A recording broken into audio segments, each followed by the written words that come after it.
শোনো মেয়ে, তোমার দোয়া কবুল হয় না কেননা তোমার আল্লাহর ওপরে বিশ্বাস নেই।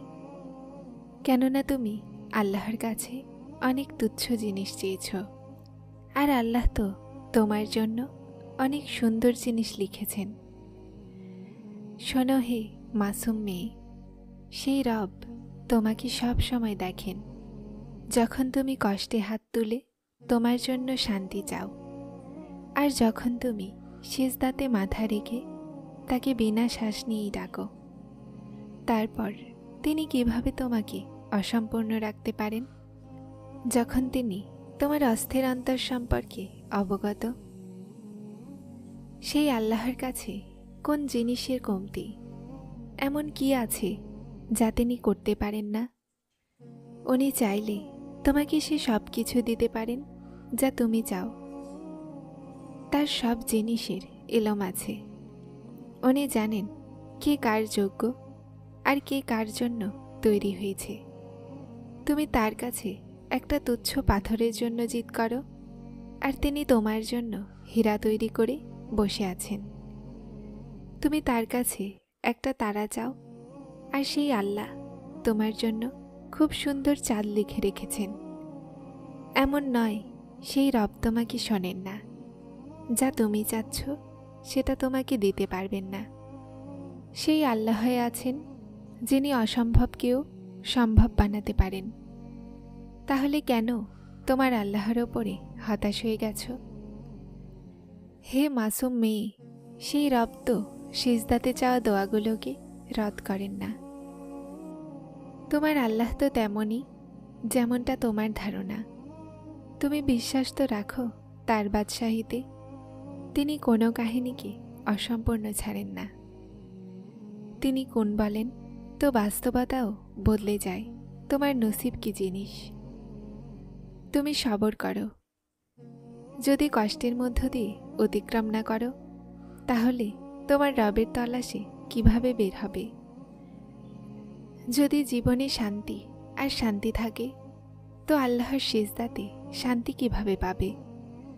যদি সব পেয়ে যাও, তাহলে আল্লাহর তলাশে কিভাবে বের হবে? যদি চোখগুলো না ভিজে যায়, তাহলে আল্লাহর সামনে কাঁদতে কিভাবে শিখবে? যদি কষ্টের মধ্য দিয়ে অতিক্রম না করো, তাহলে আল্লাহর ভালোবাসা কি অনুভব কিভাবে করবে? যদি মন না ভাঙে, তাহলে তোমার ভাঙা হৃদয়ে তোমার রবকে কিভাবে দেখবে? যদি সিজদার অভ্যাস না হয়, তাহলে তাহাজ্জুদ পর্যন্ত কিভাবে পৌঁছাবে?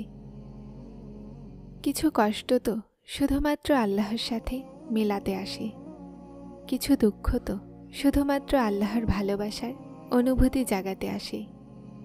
মন ভাঙা আর জুড়ে যাওয়া তো আল্লাহর হাতে আছে। অসম্ভব জিনিসকেও সেই আল্লাহ সম্ভব বানাতে পারেন।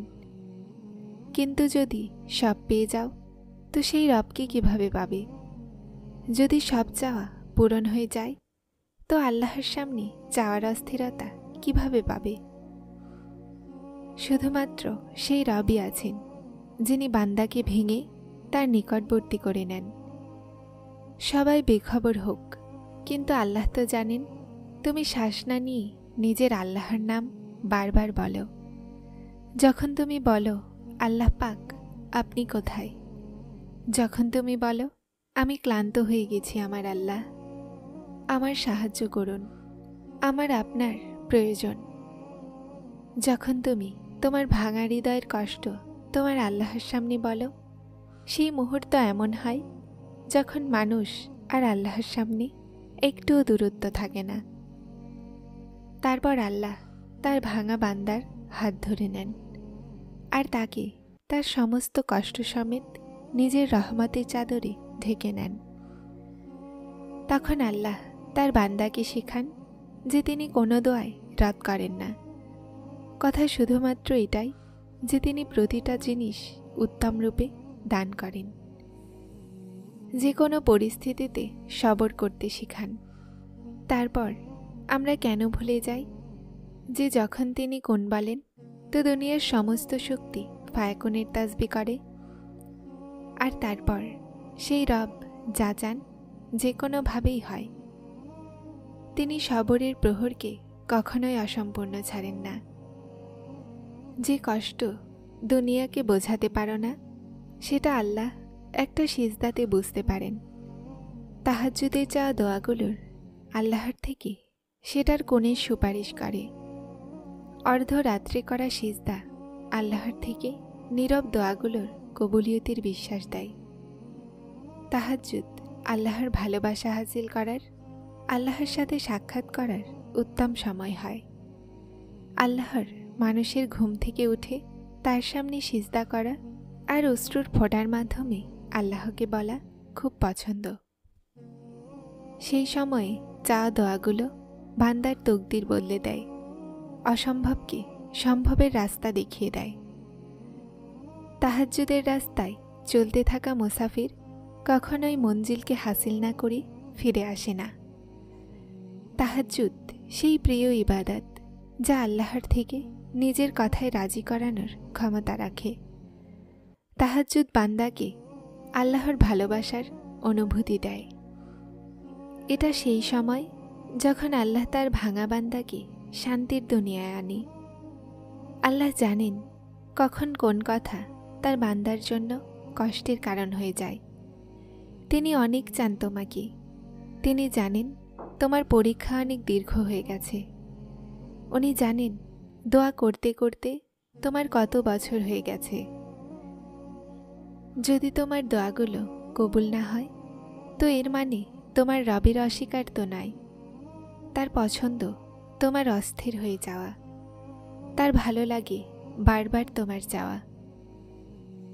যখন তুমি বিশ্বাস নিয়ে তার সামনে যাও, তিনি সবাইকে বেছে নেন না তার ভালোবাসার জন্য। উনি এই সুযোগ সবাইকে দেন না। শুধু কিছু মানুষের যাওয়া তার পছন্দ হয়ে যায়। ভাঙা অন্তরগুলোকে তিনি একা ছাড়েন না।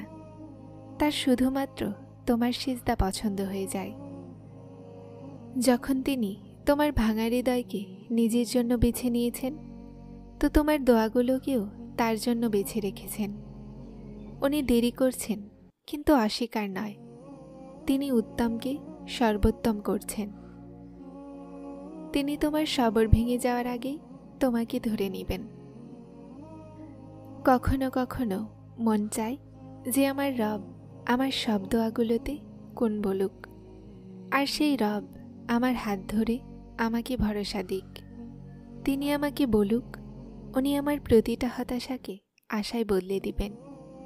উনি আমাকে বলুক যে আমার সিজদাতে করা অশ্রু সম্পর্কে তিনি উদাসীন নন। সেই রব আমাকে বলুক যে আমাকে আমার সহ্যের বেশি পরীক্ষা করা হচ্ছে না।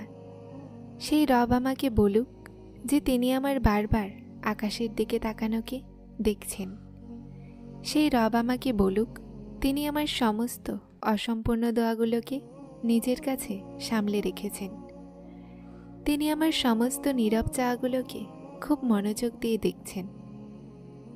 যখন আমি শান্তির তলাশে তার সামনে সিজদা করছিলাম, আমি জানি আমার আল্লাহ সব কিছু দেখছেন। তিনি আমার সব দোয়াগুলোকে শুনছেন। আমার আল্লাহ সিজদাগুলোকে কখনোই জায়া করেন না। উনি তো আমার রব, যিনি আমাকে সবার চেয়ে বেশি ভালোবাসেন। আমার সব কথাকে না বললেও বোঝে নেন। আমি ক্লান্ত হয়ে তাকে দেখায় কষ্ট। তিনি আমার অন্তরে তার ভালোবাসার শান্তি দিয়ে দেন। আমার আল্লাহ আমার অনেক নিকটে আছেন। আমার সমস্ত হতাশাকে এমনভাবে শেষ করে দিবেন। তিনি আমাকে আমার আশার নতুন রাস্তা দেখাবেন। যারা চ্যানেলটিতে নতুন এসেছেন তারা সাবস্ক্রাইব করে হেদায়েতের সাথে থাকুন। আসসালামু আলাইকুম।